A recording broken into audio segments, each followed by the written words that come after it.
25 जून रोजी Mumbai central railway स्थानकातून निघाल्यानंतर काही वेळातच चालत्या ट्रेनमधून चेरी फळ असलेले अनेक पार्सल बॉक्स फेकून देण्यात आले।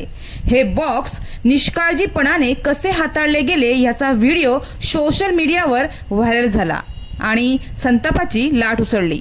व्हिडिओ एक्स वर पोस्ट करण्यात आला होता, ज्यात व्यंग्यात्मकपणे लिहिले होते की चेरीचे बॉक्स नाजूकपणे उतरवले जात आहेत, शाब्बास। माहिती दरम्यान हे कळले की बॉक्समध्ये चेरी होते, ज्याची काळजी घेतली गेली नाही। मात्र अशा प्रकारे फळांचे बॉक्स फेकल्यामुळे उत्पादनाचे नुकसान होऊ शकते, अशा प्रतिक्रिया काहीकांनी सोशल मीडियावर दिल्या आहेत। ऑन ड्युटी पोलिसांच्या उपस्थितीत हा सर्व प्रकार घडला।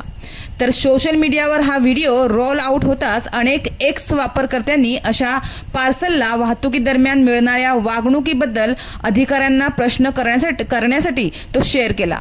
रेल्वे अशा प्रकारे माल वाहतूक करते का असा प्रश्न उपस्थित करत नेटिझन्सने अशा सेवेचा निषेध केला आहे।